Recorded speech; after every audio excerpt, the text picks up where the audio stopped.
l'a rendu à Elvin sur une des parcelles de la petite ferme, nos collègues maraîchers. Je remercie Elie de m'avoir prévenu pour me dire qu'il y avait un tracteur avec une faucheuse qui était venue pour couper le trèfle, pour pouvoir le laisser sécher en andin et pour battre la graine dans 2-3 jours. Donc là on voit un tracteur qu'on appelle en poste inversé, c'est-à-dire qu'il travaille en marche arrière, il a retourné son siège, le chauffeur. Et en outil, ça ressemble à un pick-up de moissonneuse en fait, avec des faucheuses à section sur les côtés et en bas. Donc ça coupe la plante entière de trèfle et les vis permettent de faire un andin de chaque côté de la coupe. On va aller voir plus près de toute façon. On va aller filmer ça d'un peu plus près. Là c'est une parcelle que tu es venu toi. C'est une parcelle qu'on a fauchée déjà 2 fois cette année pour faire de l'enrubanage pour les vaches. Et après, à la petite ferme, ils l'ont laissé monter en fleurs et en graines, le trèfle, on voit là. On voit bien les fleurs et ensuite les graines du trèfle. Et on ne peut pas le battre comme ça, il faut que la graine elle soit bien sèche. C'est pour ça qu'on fauche quelques jours avant de faire venir la moissonneuse pour récupérer les andins et battre le trèfle pour récupérer que la graine. Donc Elie nous disait que l'année dernière, ils avaient réussi à récolter à peu près 900 kg de graines par hectare, ce qui est bien. Et je pense qu'ils voudraient en faire autant cette année. Et ils peuvent, la parcelle est propre. Il n'y a pas d'autres mauvaises herbes, il n'y a pas de graines de mauvaises herbes, il n'y a pas de rumex, il n'y a rien. La parcelle est vraiment propre. Là, ça pourrait faire une belle récolte. on voit que ça a été fauché. Donc on voit que le tracteur est passé au milieu et a fait un andin de chaque côté. Donc ça va sécher comme ça pendant 2-3 jours. Après, la moissonneuse vient et récupère les 2 andins en même temps pour récupérer la graine. Et là, c'est une belle parcelle, elle fait 14 hectares. C'est avantageux pour le chauffeur. Et il coupe à peu près 6 mètres à chaque passage.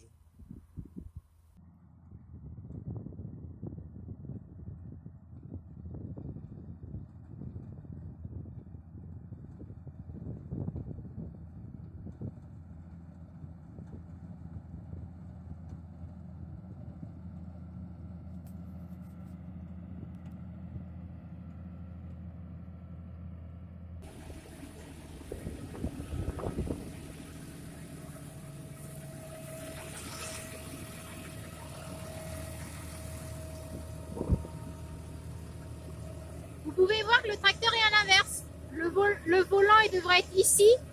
Ben là il est là, il est à l'arrière. Le siège est tourné.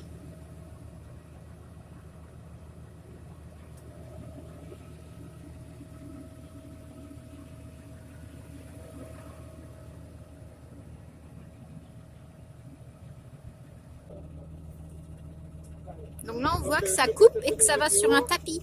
Et le tapis l'emmène sur les côtés pour faire des andins.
Ça fait un peu bizarre de voir un tracteur travailler à l'envers, mais là c'est vraiment le côté pratique de la chose.